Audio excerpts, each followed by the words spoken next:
stop, because this isn't just a premiere story. It's a case study in how celebrity expectations and documentary reality can collide in the most public way possible, turning a quiet film screening into a media firestorm almost overnight. Shocking truth about Meghan Markle's so-called cookie queens is being revealed after a disappearance at the Sundance Film Festival. I thought she behaved so badly, and then Harry blames the media for her, in his words, murdered her, which is complete nonsense. Tom Bower, the legendary royal author, is shut his quill. Every single thing he has written about Meghan. That's to say how limited Prince Harry is, unfortunately, and how his wife trades off her husband's fame and fortune, or not so great fortune now.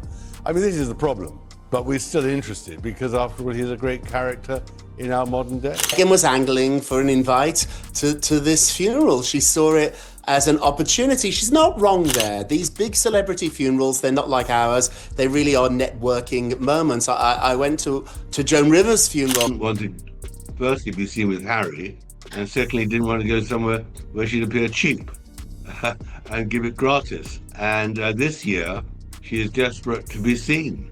Yeah. And that's why she turned up. So I think she has a major problem. This was a calculated attempt against the families. I mean, the one thing that Samantha Markle always predicted was King Charles and Prince William are now at war over Prince Harry and Meghan Markle's Donald Trump rebuke. So Harry and Meghan want us to discuss the fact that they executive produced Cookie Queens and popped up at the Sundance Film Festival. And I'm happy to oblige, but not in the way they probably hoped. Apparently Meghan Markle didn't even watch the documentary she produced. Meghan, because that was the sort of person she was looking for, famous and rich. I don't think Harry feels any remorse. And I think that is the key thing in all this reconciliation. He still thinks that he's owed an apology from Charles and from William for the way they've treated not only him but also Meghan. And he doesn't want to realize that it's his behavior, his writing for money, being so unbelievably disloyal. She invited herself to that.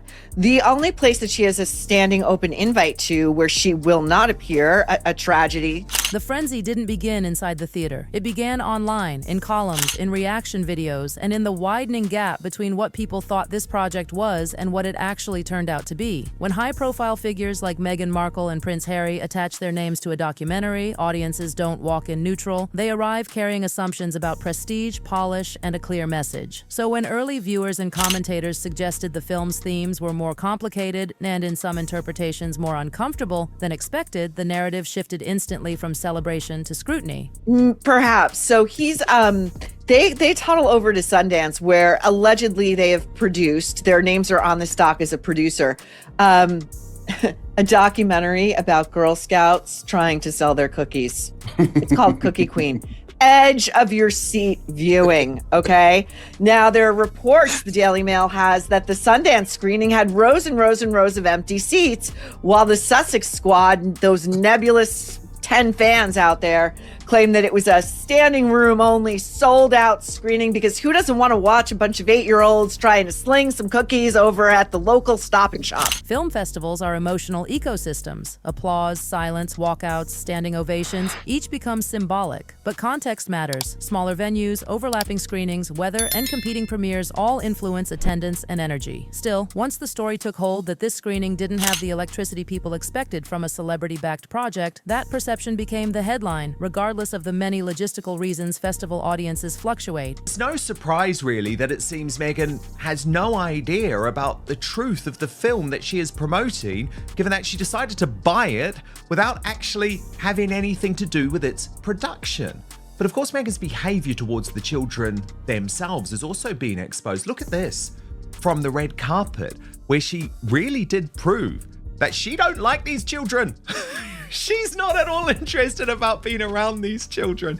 And actually what she likes is the very quick pose for a selfie. Here's where analysis replaces assumption. At Sundance, not every film sells out, even buzzy ones. And distributors often wait to see critical reception before making acquisition decisions. But online narratives rarely pause for that nuance. Instead, the conversation turned toward what it meant if a film appeared to be shopping for distribution rather than launching with one already secured. That's not unusual in independent film. It is, however, unusual for projects associated with globally known figures, which raises expectations that may not match the realities of the indie market. Film folks who are there working, and they went to this screening, and they said when it started, and it's a small theatre, this is not Radio City, this is a small theatre.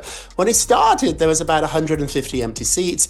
As the movie progressed, I think ushers or people were pushed in to try and make it look a little less embarrassing, but there still was about 60, 70 seats. What's really unusual is that anyone that's been to Sundance knows that these theatres are packed for the 2 weeks, for the time that the festival is on. It's really hard to get a ticket. So there are often lines outside of screening rooms, well before. This is where celebrity branding meets industry mechanics. Production companies often come on board late as executive producers, sometimes to help with visibility rather than development. That can create a public impression that stars made a film that was, in reality, largely completed before their involvement. When audiences later question tone or direction, they may attribute creative choices to the most famous names attached, even if those figures had limited editorial control. Harry and Meghan Markle, the Duke and Duchess of Scamelot, they were at the Sundance Film Festival. I mean, what a fall from grace, okay?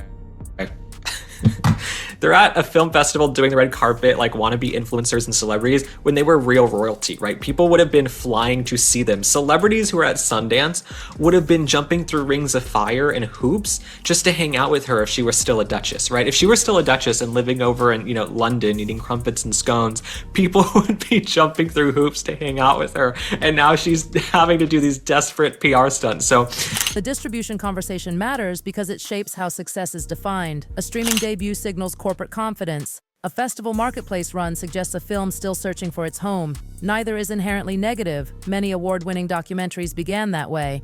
But public perception often treats the difference as a verdict. Now we arrive at the heart of the controversy: interpretation. Viewers reportedly disagreed about whether the documentary celebrated its subject or quietly critiqued the system surrounding it. That tension is common in issue-driven films. Documentaries often present reality without narration telling audiences what to think. Some see inspiration, others see systemic problems being exposed. When public figures describe a film in purely uplifting terms, critics may argue that more challenging elements were overlooked, or at least underemphasized. Part of the discussion also touched on how youth achievement programs are portrayed on screen, and whether showing competitive pressures, parental involvement, and fundraising structures invites debate about broader cultural expectations. None of that automatically equals condemnation of an organization. Documentaries frequently explore complexities inside beloved traditions. But once commentators framed those scenes as exposé, the online reaction accelerated and the nuance blurred. Another layer involves protocol. At major festivals, directors typically speak first, followed by producers and subjects. When that order appears altered, whether by design or misunderstanding, industry observers notice. To some, it signals star power overshadowing filmmakers. To others, it's simply event logistics. Still, perception again becomes the story. What's fascinating is how quickly a single screening evolved into a referendum on brand trajectory, streaming partnerships, and even personal credibility. Modern celebrity projects don't exist in isolation. They plug into years of prior headlines. Supporters interpret events generously.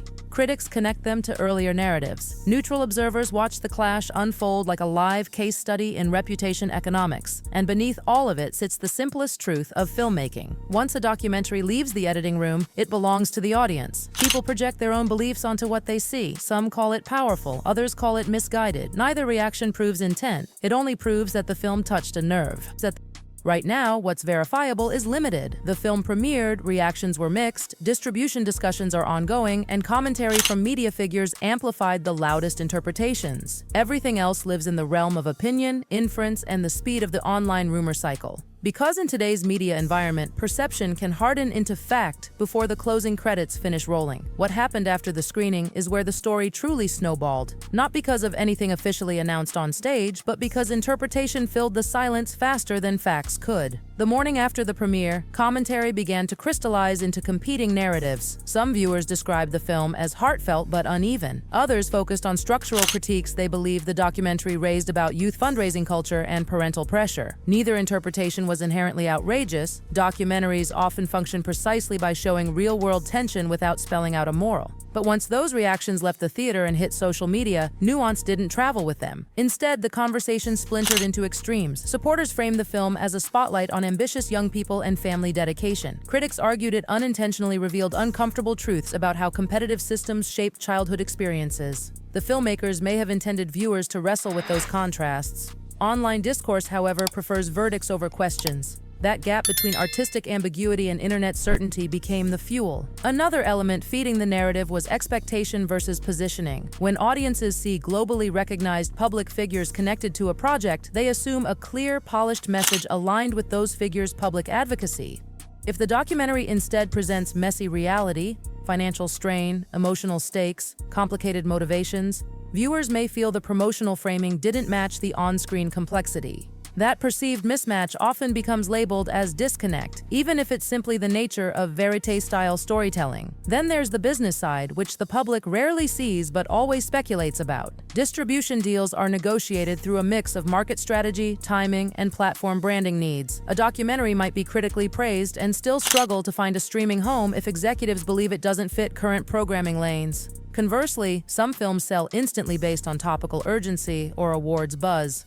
The absence of an immediate acquisition doesn't automatically signal failure, but in celebrity-adjacent projects, silence gets interpreted as rejection. Industry insiders understand this dance. Online audiences read it as a scoreboard. Another conversation point centered on the role of executive producers. In documentary filmmaking, that title can mean hands-on development involvement, or simply late-stage support that helps with visibility, financing, or festival access. When famous names are listed among dozens of producers, the public often assumes creative authorship. But documentary production is collaborative and layered. Editorial direction typically rests with the director and core producing team. That distinction matters, yet it's rarely explained once controversy begins trending. Festival protocol also entered the debate. Observers dissected who spoke first, how long remarks lasted, and whether introductions followed traditional order. To casual viewers, that might seem trivial. In festival culture, however, it can symbolize respect for creative hierarchy. Still, even here, interpretation depends on perspective. Was it a logistical choice, a scheduling constraint, or a misread of expectations? Without official clarification, people project motives that fit the narrative they already believe. The ripple effect moved beyond the film itself. Commentators began linking the premiere to broader conversations about celebrity branding, philanthropic messaging, and media fatigue.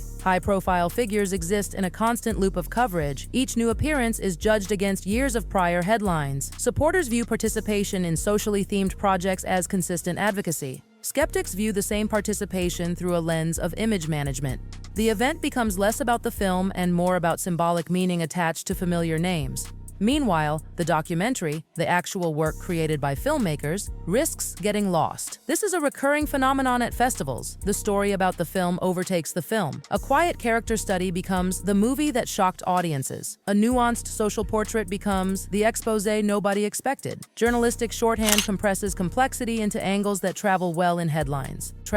By the time general audiences hear about the project, they're reacting to a narrative constructed around it, not necessarily to the content itself. Another factor driving intensity is cultural sensitivity around stories involving children and youth programs. Viewers bring strong emotional frameworks to those subjects. Some focus on empowerment, teamwork, and opportunity. Others are attuned to issues of pressure, commercialization, and inequality. A documentary that shows both sides can be read in dramatically different ways depending on which concerns resonate most with the viewer. When public figures publicly praise the inspirational aspects, critics may argue the systemic questions deserved equal emphasis. That disagreement isn't about hidden facts. It's about values. And values debates move fast online.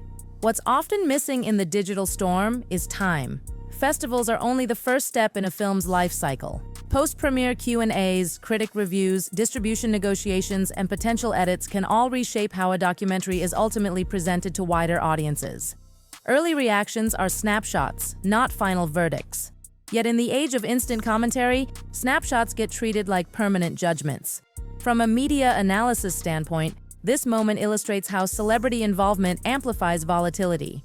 A small documentary about youth competition might have premiered quietly, gathered thoughtful reviews, and found a niche distributor. Add globally recognized names, and the same film becomes a cultural Rorschach test. Every empty seat rumor, every applause description, every ambiguous quote becomes evidence in arguments that extend far beyond the screen. It also highlights the tension between storytelling and branding. Documentaries thrive on complexity. Brands thrive on clarity. When those two collide, the result can look like contradiction even if no one involved intended it that way. Right now, the verifiable sequence is simple. The film premiered at Sundance, reactions ranged from warm to critical, industry chatter discussed distribution prospects, and media personalities amplified the most dramatic interpretations, everything layered on top, motives, symbolism, future implications, lives in the realm of commentary. And that may be the real takeaway. In today's media ecosystem, a film doesn't just premiere, it detonates into discourse. The screen fades to black, but the narrative keeps rolling, shaped by expectations, biases, and the gravitational pull of celebrity. By the time wider audiences eventually see the documentary, they may already believe they know what it says, not because of the footage, but because of the story built around it.